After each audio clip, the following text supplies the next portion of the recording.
Hi guys, my name's Mr. Lead. Today we're going to be continuing our topic of microbiology by looking at the main focus of microbiology, cells, the building blocks of life. Now, we'll start this by doing a little bit of a brief history lesson to introduce the whole idea of cells if you've never heard of them before. So, back in the 1600s, the first microscopes looked like this. No joke, you're probably familiar with microscopes that look like this. This is what they used to look like. And this guy, Antoine van Leeuwenhoek, he put little samples on the ends of this microscope and peered through them. He documented lots of little tiny creatures that he called animalcules. Now, another man named Robert Hooke took things a little further. Bear in mind that at the time, all microscopic creatures, or at least all creatures that were so small, like fleas, people just saw them as tiny little dots. When Robert Hooke used a more advanced microscope and started publishing books that showed fleas looking like this, the general public thought that Hooke was making this up. They thought that how could anyone see what a flea looked like? And fleas don't look like that. They look like tiny little dots. But Robert Hooke continually documented more and more things, and he came across what is the focus of today's lesson. He came across cells. He found that all living things were made up of these tiny little blocks that stuck together and accumulated to form whatever organism that was. So he called them cells because they all looked like little monk cells. These are the cells that monks live inside a monastery. You can kind of see the similarity here. Time passed by. Another man named Robert Brown discovered a structure inside the cells called the nucleus, these little dots. So here's the full timeline of microbiology if you're interested in it. Key thing to note is that from the 1600s to the 1800s, 1600s we found cells, 1800s we found the nucleus. That's a long time without any progression, like 200 years with barely any progression at all. But the main thing is by the 1800s, we've worked out three things about cells. And these are the three rules that we say apply to basically all cells and all life. We call this cell theory. So these three rules are: all living things are made of one or more cells. So you are made of cells, I'm made of cells, even tiny microscopic single-celled organisms are made of at least one cell. Rule number 2, cells are the basic unit of life. And rule number 3, new cells come from existing ones, as in life doesn't just appear randomly. This third one sounds kind of obvious, I mean, of course, to us nowadays, but genuinely, 200 years ago, it was actually a scientific debate as to whether or not life appeared spontaneously. So that's cell theory. This right here is what's known as an animal cell. So we can classify cells based on what broader organism they make up. So animal cells, plant cells, and fungi cells. They're the three we're going to look at. This is a general diagram. This is a photograph in real life. You'll notice that in the diagram, it's much easier to see the organelles. So like us, we have a body, and our body is made of organs. Cells are made of organelles. It's like little tiny cell organs. Now, by the end of this topic, all of these organelles that are listed on the side, you should know all of them. That's the aim. By the end of this topic, you should be familiar with all of them, know what they look like, their names, and what they do. So that is what I'm going to go through this very lesson on. We'll go through every single one of the cell organelles, starting with this one here, the nucleus. The nucleus is the one right in the middle. It's the one that is easiest to see, so easy that it was the first cell organelle identified, like I mentioned before. The purpose of the nucleus is that it stores DNA. That's basically it. You'll see some past textbooks and maybe some, I don't know, past science teachers have described the cell nucleus as being like the brain of the cell. we don't do that anymore. We don't say that the nucleus is the brain, because the brain in our body has the job of actually sending messages, and it actually controls the rest of the body. The nucleus doesn't control the cell. All it does is just store information. And this information does actually tell things about how to make proteins, and therefore inadvertently it kind of describes how to run the cell, but it doesn't. The nucleus has just got the job of storing it, like an archive. So you could think of the nucleus as like an archive or a library, or like Parliament House, storing all its laws. All right, next, all around the cell, filling the cell, are these tiny, tiny little organelles called ribosomes. A ribosome's job is to take some of that genetic material from the nucleus, so it takes copies of the DNA here, and it turns that information into proteins. When we hear the word protein, we probably think just meat, right? Food, meat.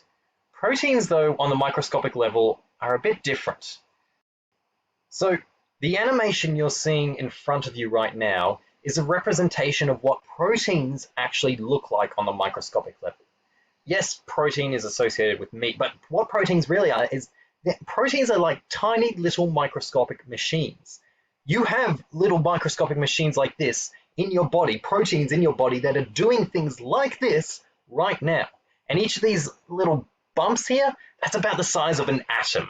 That's how small we're talking here. So the job of the ribosome, bringing it back to slides, the job of the ribosomes are to make these tiny proteins, these machines that help run the whole cell and other cells as well. Okay, so as well as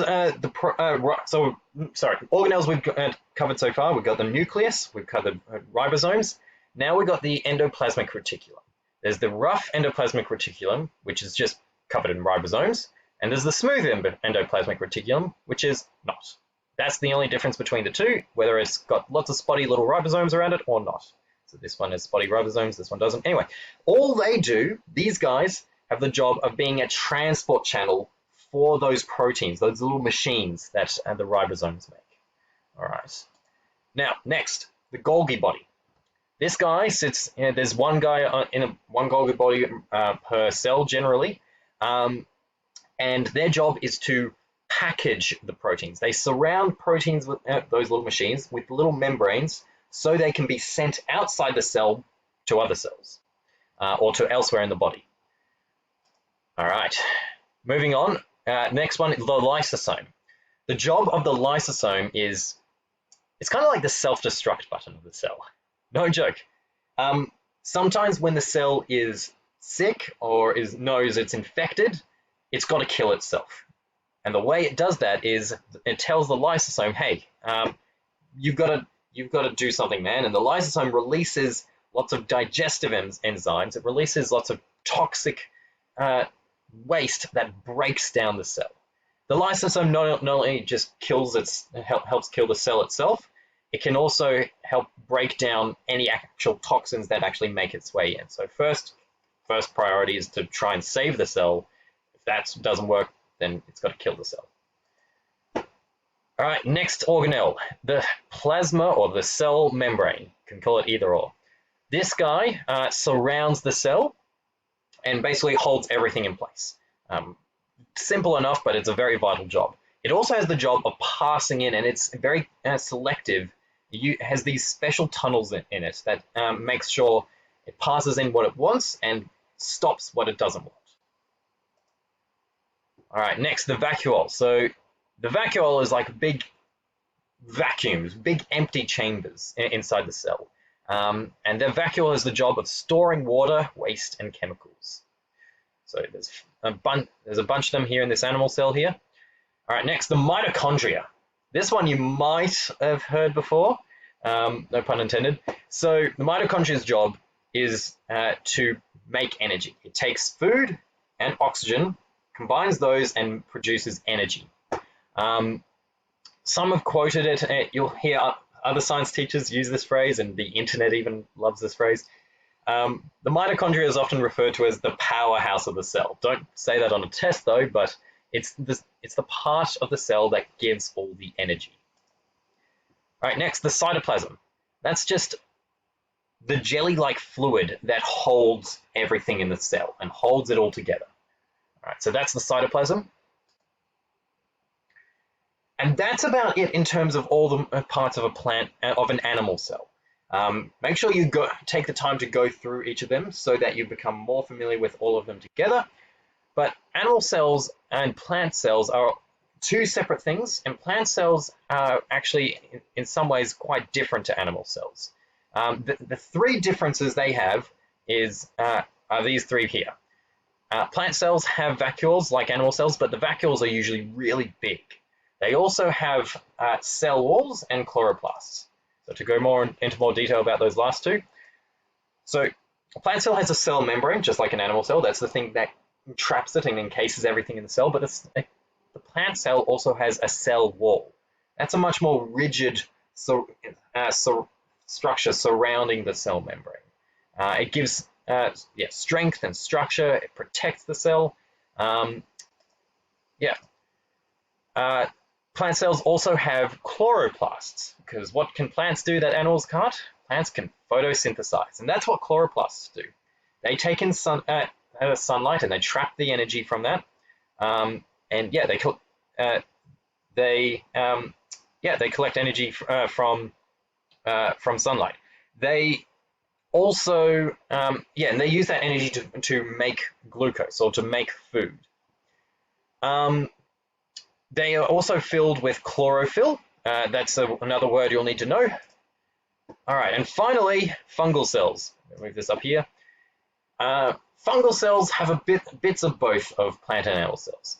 So fungal cells can either be unicellular, one on its own, or multicellular, have multiple combined. They have basically all the same as organelles as an animal, except they have cell walls. So remember, cell walls was a plant thing, not an animal thing. So their cell walls, the fungal cell walls, are made of chitin, whereas plant cell walls are made of cellulose, so made of different structures. They also don't have any chloroplasts, so fungi can't photosynthesize. Sorry, mushrooms. All right. Here are two questions. Let's see if you can sort of think logically through them. I'm going to get you to pause the video and then see if you can get some answers for this. All right, I'm going to give some answers for this in 3, 2, 1. Look, if you got anything generally along these lines, yep, that's good. Why does a plant need to have a rigid shape? Because plants need a bit of stability and protection from the environment as they sit in a spot, gather sunlight. Why does an animal need to have a squishy shape? Because animals move, and if you've got something that's rigid, you can't bend it. So yeah, it needs to move to be able to find food. That's the difference between plants and animals. So yeah, you can see the difference between plants and animals comes directly from the molecular level, not from the molecular level, from the cellular level. Anyway, next, lastly, we got, as well as plant, animal, and fungi cells, there are plenty of other different types of cells, usually little unicellular organisms. So unicellular means one cell. These are like a paramecium or amoeba. They can live all by themselves, or bacteria, for example. They just live as little guys, usually in water.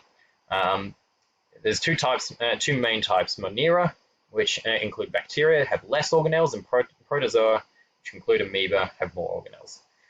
All right.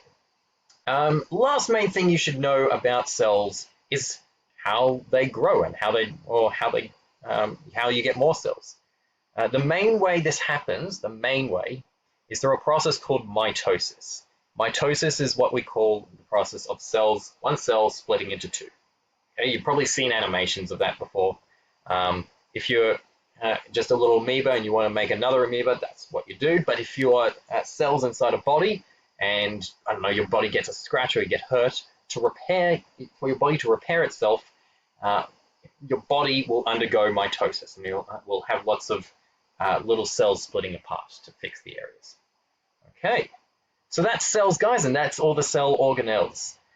Thanks for watching.